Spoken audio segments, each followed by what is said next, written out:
សូមជម្រាបសួរក៏ដូចជាសួស្តីបងប្អូនទាំងអស់គ្នាដែលកំពុងតាមដានទស្សនានៅវីដេអូនេះផងដែរបាទនេះគឺជាទស្សនវិជ្ជាទូទៅនៅក្នុងឃុំរាំងទិលបាទផ្នែកមួយនៃស្រុកកណ្ដៀងខេត្តពោធិ៍សាត់របស់យើងបាទអញ្ចឹងទេខ្ញុំសូមរៀបរាប់អំពីបាទឃុំរាំងទិលទូតបងប្អូនយើងស្ដាប់និងទស្សនាតែម្ដងបាទឃុំរាំងទិលគឺជាឃុំមួយស្ថិតនៅក្នុងស្រុកកណ្ដៀងខេត្តពោធិ៍សាត់ដែលជាតំបន់ទេសចរណ៍វប្បធម៌និងធម្មជាតិដ៏ទាក់ទាញមួយនៅលើផ្ទៃទឹកបឹងទន្លេសាបតំបន់នេះមានលក្ខណៈពិសេសនិងសកម្មភាពទេសចរណ៍ដូចជាបាទទីមួយគឺភូមិបណ្ដែតទឹកគឺមានភ្ញៀវទេសចរអាចទស្សនាពីរបៀបរស់នៅរបស់ប្រជាជនមូលដ្ឋានដែលរស់នៅលើផ្ទះបណ្ដែតទឹកការប្រកប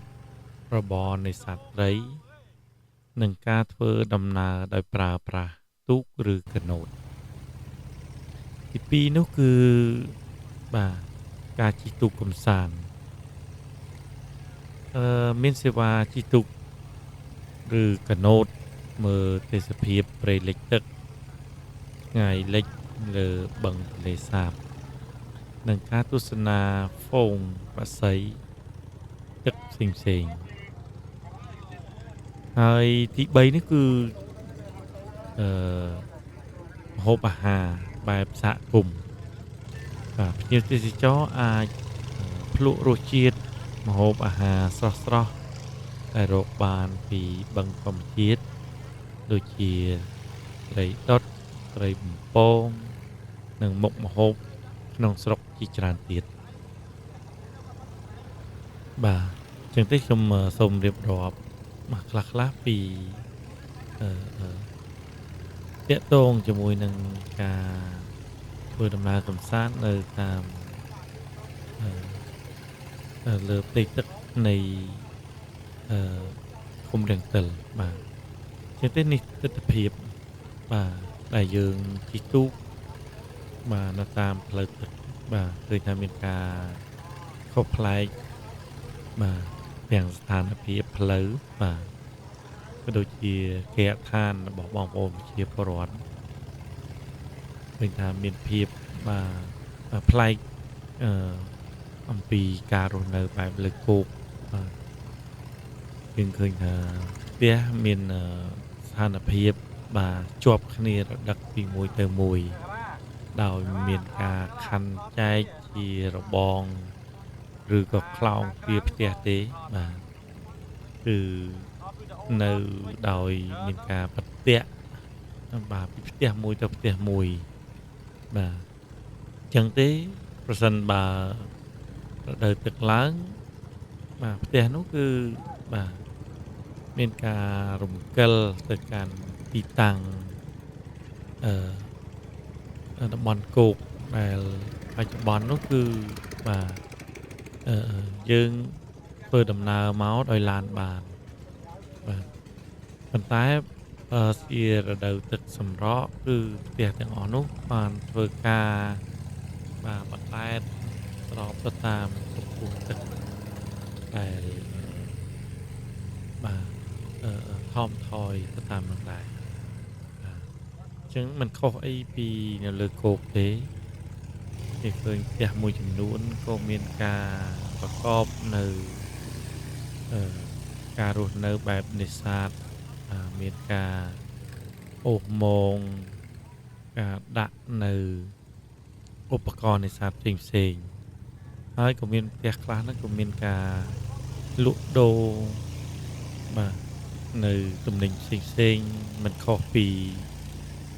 លើគោកយើងដែរទេបាទប៉ុន្តែ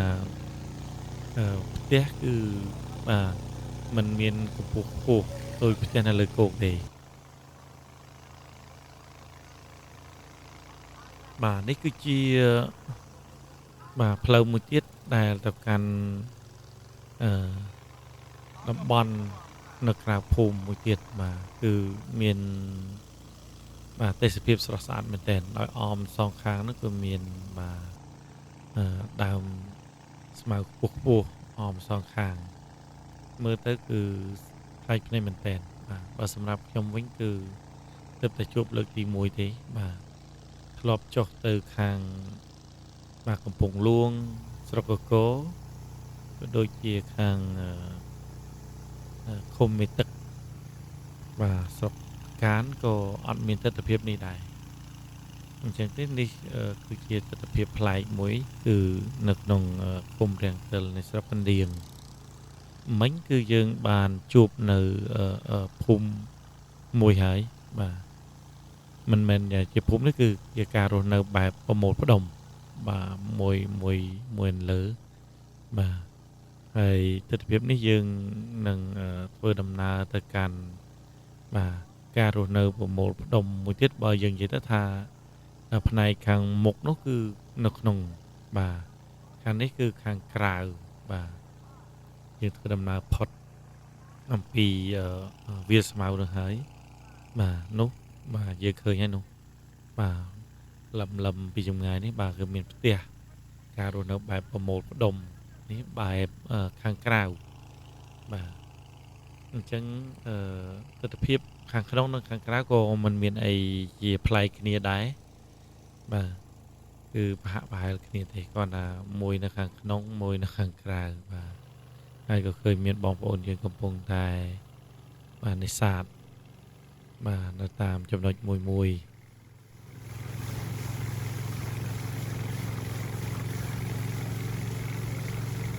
បាទក៏ដូចជាបានការដឹកនាំពីឯកឧត្តមបាទបាទរងខេត្តបាទនិងលោកអប្បាស្រុកដៀងបាទបានជូនដំណើរបាទក្រុមព័ត៌មានយើងមកផ្តិតរូបដូចជាបាទថតនៅទស្សនវិជ្ជាផ្សេងដែលបងប្អូនយើងរស់នៅលើទឹកនៅត្រង់ចំណុចឃុំរាំងទិលនេះ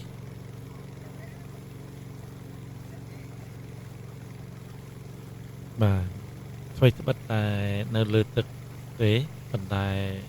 បងប្អូនយើងក៏មានការដាំដុះនៅបន្លែផ្សេងបាទនៅលើទូករបស់គាត់នីមួយផងដែរទូកខ្លះក៏មានជាការលក់នៅសម្លៀកបំពាក់ផ្សេងបាទផ្ទះខ្លះក៏មានការលក់នៅបាទគ្រឿងអេឡិចត្រូនិកការហូបចុកផ្សេងបាទទូកខ្លះក៏បាទបំពាក់ទៅលើការលក់បែបជាឧបករណ៍នេសាទបាទលក់ភេសជ្ជៈលក់ទឹកកកនិងលក់ប្រេងឥន្ធនៈផ្សេងបាទគឺនិយាយទៅគឺមានដូចនៅលើគោកដែរបាទប៉ុន្តែគ្រាន់ថាទស្សនវិជ្ជារៀងប្លែកគ្នាត្រង់ផ្ទះបាទពោះផ្ទះមិនខ្ពស់ប្រមាណទេបាទប៉ុន្តែបើនៅលើគោកយើងឃើញថាមានផ្ទះមានកម្ពស់ខ្ពស់ពីមួយជាន់ទៅមួយជាន់ប៉ុន្តែលើទឹកនេះគឺមានតែមួយជាន់ទេបាទភាគច្រើនមានមួយជាន់ខ្លះក៏មានពីរជាន់ដែរបាទប៉ុន្តែមិនសូវមានច្រើន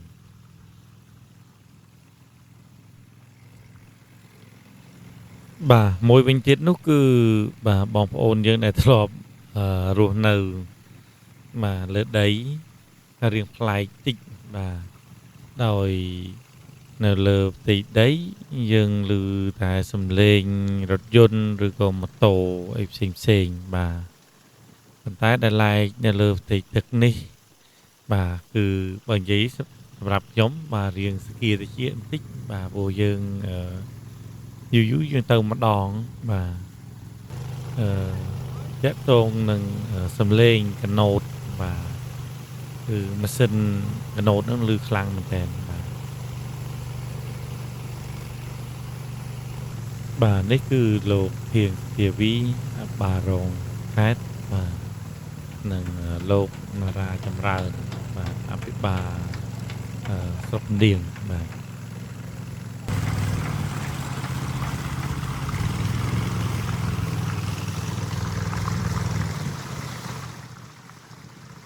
hay là nếu dừng bàn đòn kẹt than phù mì khung và hay mà lên xe con thì xe con đang có miền cả lũ đồ lạc con này và miền chỉ lũ bài kêu electronic và tray đểในศาสตร์บ้านปีบางทะเลสาบយើងផងដែរ cho tôi đạo quay quay ao cái thằng cái on mê tuông xua má mà đăng bằng tele sa bát bao mà bạn bỏ dư tao bỏ mọn nó khang đây ní tao mình chắc ngay mình nó khang ở dưới đây khang dưới này cái bọn nó không biết này và lấy máu bằng tele sa này khang sọc điên đấy sụp phía bong kia nít phun mấy bong phun mấy và phun cọ cái không đang tới sọc điên khai bồ sạt và con cho bay sọc bà lô nó ra trong ra hay như thế bong bà rồng khai rất đặc màu cái thằng nó lấy ní sàn bên tên mà kho phi nơi cặp bông luôn bà cái đôi chia kho nơi khang xoay cái mấy tấc màคือเมาส์เมียนปรีออมซองคางจะเมื่อจำក្នុងវីដេអូនេះចាំខ្ញុំរំលេចពីរឿងปรีដែលយើងចេញមកក្រៅភូមិនេះបងអូនដែលមិនទាន់ស្គាល់ទឹកដីនៃគុំរាំងទិលយើងខ្ញុំបងក្នុងនាមជនតាសុកណ្ដៀងក៏ដូចជាបងប្អូនប្រជាពលរដ្ឋនៅក្នុងសុកណ្ដៀងក៏ដូចជាក្នុងគុំរាំងទិលគឺសូមគោរពស្វាគមន៍ទៅដល់បងប្អូនដែលជិតឆ្ងាយជាពិសេសភ្ញៀវទេសចរដែលអញ្ជើញមកកំសាន្តនៅតំបន់ទន្លេសាបរបស់យើងនេះគឺសូមកុំភ្លេចអញ្ជើញមកទឹកដីនៃគុំរាំងទិលយើងខ្ញុំដែលបងប្អូនប្រជានេសាទក៏ដូចជាប្រជាប្រដ្ឋអាជ្ញាធរដែនដីយើងខ្ញុំមានទឹកមុខរីករាយនិងស្វាគមន៍ទៅដល់បងប្អូនដែលអញ្ជើញមកនៅដល់ទីនេះបាទសូមអរគុណបាទនេះគឺជាមតិរបស់បាទបងអាបាស្រុកផ្ទាល់បាទដែលបាទធ្វើឲ្យបងប្អូនយើងបាទចូលមកលេងទីនេះបានច្រើនកកដើម្បីជួយជំរុញវិស័យទេសចរបាទផ្នែកថាបឹងទន្លេសាបក្នុងទឹកដីខេត្តពោធិ៍សាត់យើងនេះបាទព្រោះយើងធ្លាប់ធ្វើដំណើរនៅតាមលើគោកបាទឥឡូវយើងមកទេសចរក៏ដូចជាស្នាក់នៅហូបចុកនៅលើទឹកវិញម្ដងគឺបាននៅមច្ឆាជាតិក៏ដូចជាត្រីសាច់ផ្សេងបាទនៅលើទឹកម្ដងបាទអញ្ចឹងទេចាំជួបនៅវីដេអូដែលក្នុងរំលេចពីភូមិក៏ដូចជាទស្សនវិជ្ជាទូទៅជូនបងប្អូនយើងទស្សនាបាទសូមអរគុណ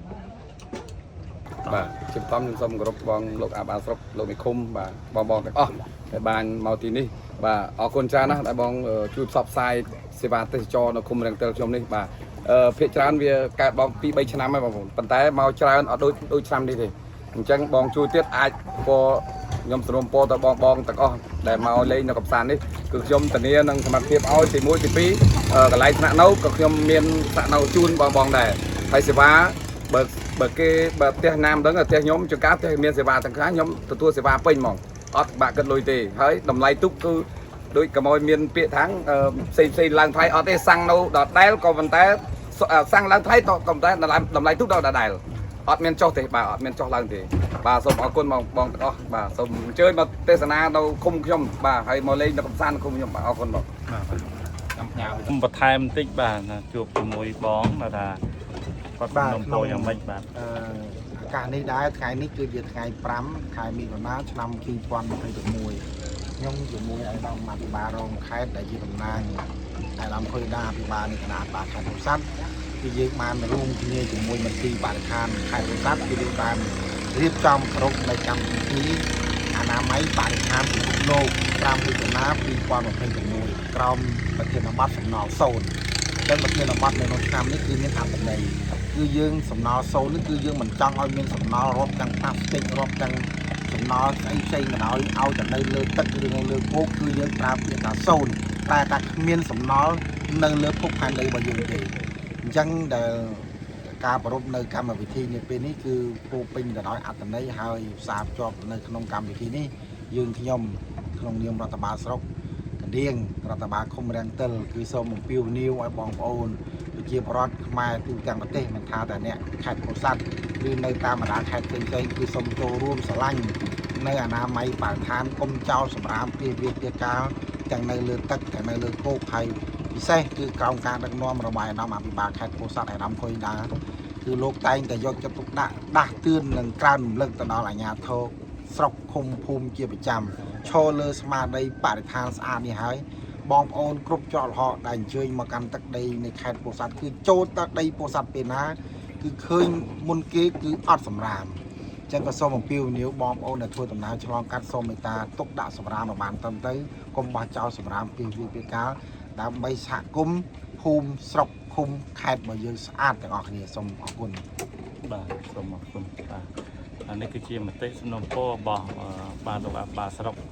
បាទថាបងប្អូនមកលេងទីនេះ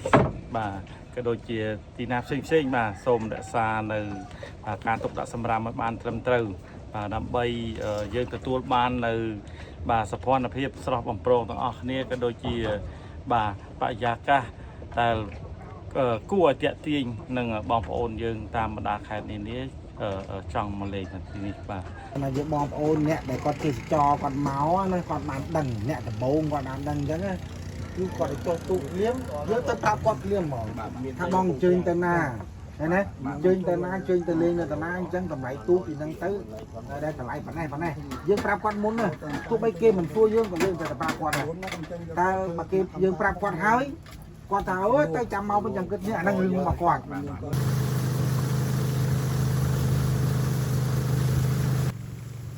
ហើយក៏ខ្ញុំសូមរៀបរាប់បន្តដែរទាក់ទងនឹងចំណុចភូមិសាស្ត្រនៃឃុំរាំងទិលនេះបាទឃុំរាំងទិលគឺជាឃុំមួយក្នុងចំណោមឃុំទាំង9នៃស្រុកដៀងខេត្តពោធិ៍សាត់តែមានលក្ខណៈពិសេសប្លែកពីឃុំដទៃទៀតដោយសារជាឃុំបណ្ដែតទឹកស្ថិតនៅលើផ្ទៃបឹងទន្លេសាបទាំងស្រុង ខ្ញុំនឹងពិពណ៌នាលម្អិតអំពីឃុំរាំងទិលបាទទី1គឺភូមិសាស្ត្រនៃការរៀបចំរដ្ឋបាលដែលមានទីតាំងស្ថិតនៅភាគខាងជើងនៃស្រុកកណ្ដៀងលើផ្ទៃទឹកបឹងទន្លេសាបទីតាំងនៃផ្ទះសម្បែងនិងភូមិឋានរបស់ប្រជាជននៅក្នុងភូមិនេះតែងតែមានការចល័ត បាទដូចខ្ញុំបានជម្រាបខាងលើអញ្ចឹងបាទឬក៏ផ្លាស់ទីពីទី1ទៅទីតាំងមួយទៀតទៅតាមរដូវកាលឡើងស្រកនៃទឹកបឹងទន្លេសាបបាទហើយការបែងចែករដ្ឋបាលឃុំរាំងទិលគឺមានភូមិចំនួន5គឺភូមិរាំងទិល ភូមិព្រែកភូមិចារោះភូមិកោះកែវនិងភូមិឯកបាទហើយចំណុចទី2នោះការរស់នៅនិងសេដ្ឋកិច្ចរបស់បងប្អូនដែលរស់នៅទីនោះគឺចម្បងប្រជាពលរដ្ឋស្ទើរតែ 100% នៅក្នុងភូមិនេះប្រកបរបរនេសាទ ជាលក្ខណៈគ្រួសារនិងបែបពាណិជ្ជកម្មខ្នាតតូចក្រៅពីនេះក៏មានការធ្វើអាជីវកម្មលក់ដូរតាមកាណូតគឺផ្ទះបណ្ដែតទឹកនិងការចិញ្ចឹមត្រីបាទក្នុងស្រះផងដែរបងប្អូនយើងឃើញថាការចិញ្ចឹមត្រីក្នុងស្រះយ៉ាងម៉េចបើសិនមានតែទឹកនោះបាទអត់ទេគឺ គាត់មានវិធីសាស្ត្របាទដល់ហុំព័ទ្ធជាបាទស្បៃមងបាទអញ្ចឹងហើយគាត់ចិញ្ចឹមត្រីនៅក្នុងនោះបាទអំពីមធ្យោបាយធ្វើដំណើរมันមានផ្លូវគោកទេបាទមធ្យោបាយធ្វើដំណើរចម្បងគឺមានតែមួយគត់គឺទូកឬកាណូតបាទឬក៏ផ្លាស្ទិកដែលគេហៅថា ទូកម៉ាស៊ីនតូចនោះបាទធ្វើពីស្មាច់បាទទាំងការទៅរៀនឬទៅផ្សារឬការប្រកបកិច្ចការងារប្រចាំថ្ងៃផ្សេងៗបាទគឺគាត់ប្រើប្រាស់មធ្យោបាយដែលបានរៀបរាប់មុននេះបាទចំណុចទី3ផ្នែកវប្បធម៌និងសង្គម បាទបន្ទោះបីជាការរស់នៅលើទឹកក៏នៅក្នុងសហគមន៍មានហេដ្ឋារចនាសម្ព័ន្ធចាំបាច់មួយចំនួនដែលត្រូវបានធ្វើឡើងជាលក្ខណៈបណ្ដែតទឹកឬសាងសង់លើសសរខ្ពស់ៗផុតពីទឹកដូចជាសាលារៀនបណ្ដែតទឹកមណ្ឌលសុខភាពព្រះវិហារបាទសាលាឃុំដើម្បីបម្រើសេចក្តីត្រូវការរបស់បងប្អូនប្រជាពលរដ្ឋបាទចឹងទេបាទគឺមានដូចនៅក្នុងអធិស្ឋានគឺមានដូចនៅការរស់នៅបែបលើផ្ទៃដីយើងផងដែរបាទហើយការរស់នៅ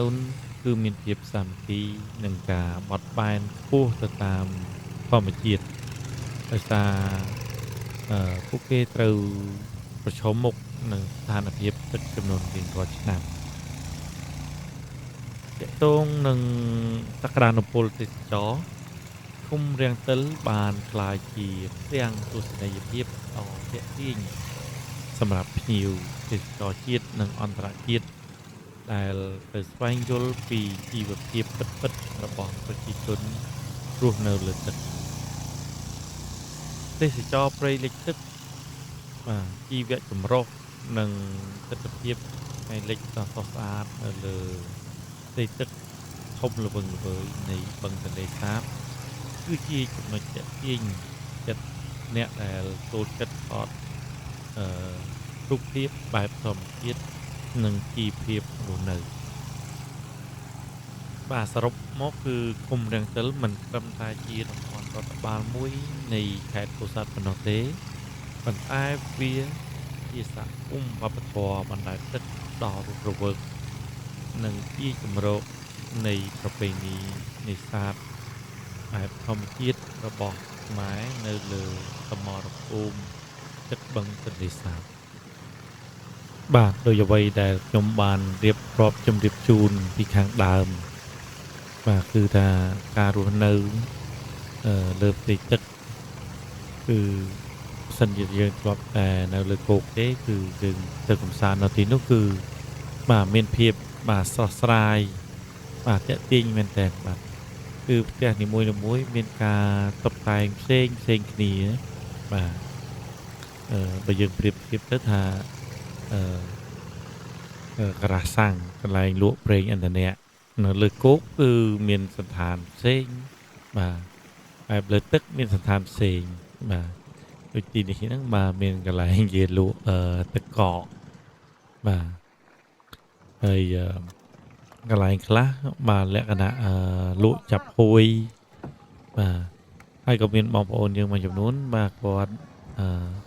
រស់នៅបែបនេសាទអញ្ចឹងផ្ទះគាត់ដូចជាផ្ទះបងប្អូនយើងធម្មតាមិនមានការលក់អីទេបាទគឺគាត់មានជាឧបករណ៍នេសាទផ្សេងនៅផ្ទះរបស់គាត់បាទហើយថាទស្សនវិជ្ជាគឺថាខ្ញុំមានអារម្មណ៍ថាប្លែកភ្នែកមែនតើបាទអ្វីត្បិតតែបាទធ្លាប់ទៅបាទម្ដងមកកាលដែរប៉ុន្តែនៅតែគួរឲ្យចង់ទស្សនានៅអំពីការរស់នៅរបស់គាត់បាទអ្វីដែលខ្ញុំចាប់អារម្មណ៍នោះគឺថានៅទីនោះគឺមានសម្លេងបាទកណូតបទៅបមកបាទបើនិយាយទៅវារៀងរំខាននៅផ្នែកសំឡេងយើងតិចរំខានតិចជាបាទនេះគឺរូបភាពនេះគឺមិនសូវជានេះទេបាទមិនសូវជាសកម្មក្នុងការបើកបរទៅមកទេបាទបើសិនខ្ញុំសកម្មដូចថ្ងៃបុណ្យទានផងបាទគឺអ៊ូអរមែនតើបាទម៉ូតូបាទជាស្រ័យបាទគឺកណូតបាទកណូតបោទៅបោមកគឺអូសំលេងខ្លាំងមែនតើហើយបងប្អូនខ្លះគាត់បាទបើកលឿនផងនោះសំលេងក៏កាន់តែខ្លាំងជាងនឹងដល់ទៅទៀតបាទនេះគឺយើងផ្លូវយើងត្រឡប់មកវិញហើយបាទនៅទីនេះយើងអត់ឃើញព្រះវិហារសាលារៀនអីទេបាទទៅទឹកនេះបាទដោយសារនៅខាងមុខនោះគឺមានបាទព្រះវិហារក៏ដូចជាសាលារៀនរសុខភាពបាទនៅ បើនិយាយទៅបើខែភាសាកន្លែងហ្នឹងគឺក៏នៅលើទឹកដែរប៉ុន្តែបើខែនេះគឺអឺខែ6ខែមិថុនាបាទខ្ញុំទើបតែមកផ្ដិតរូបថ្មីនេះទេបាទអញ្ចឹងហើយនៅទីតាំងហ្នឹងគឺបាទគោកបាទអញ្ចឹងហើយបាទគឺព្រះវិហារគឺអត់មាននៅក្នុងរូបភាពនេះទេបាទនេះគឺបងប្អូនយើងកំពុងតែនេសាទផ្សេងបាទខ្ញុំក៏មិនបានឈប់សួរដែរដោយសារយើងគ្រាន់តែចុះមកទស្សនាក៏ដូចជាផ្ដិតរូបខ្លះបាទជូនបងប្អូនយើងមើលក៏ដូចជាខ្ញុំផ្ទាល់ក៏បាទចុះទៅតំបន់នេះលើកទី1ដែរបាទអញ្ចឹងមិនសូវបានមើលប្រហែលទេបាទគាត់ថាថតឲ្យបានច្រើនជូនបងប្អូនយើងទស្សនាហើយក៏ចាំមកអង្គុយមើលវីដេអូសារជាថ្មីបើយើងឡៃថាទស្សនាហ្នឹងគឺมันបានវីដេអូយកមកចែកបងប្អូនយើងបានទស្សនាទេបាទឃើញអង្គតែននោះគឺជាបានតំបន់នៅមានវត្តមានសាលារៀនដោយសុខភាពផ្សេងបាទគឺថាថ្ងៃទីមេឃគឺស្រឡះមែនទែនបាទប៉ុន្តែគាត់ថាមិនសូវក្តៅទេដោយសារយើងនៅលើទឹកស្រាប់បាទពូវីដេអូនេះខ្ញុំមានតែប៉ុណ្្នឹងទេបាទជូនពរបងប្អូនយើងបាទមានសុខភាពល្អសុខសប្បាយសុវត្ថិភាពហើយកុំភ្លេចមកទស្សនានៅបាទផ្ទះបណ្ដែតទឹកបាទในឃុំរាំងស្ទឹលស្រុកកណ្ដៀងខេត្តពោធិ៍សាត់យើងអស់គ្នាបាទនេះគឺយើងមកដល់ទីចំណតវិញហើយបាទសូមអរគុណនិងសូមជម្រាបលាបាទ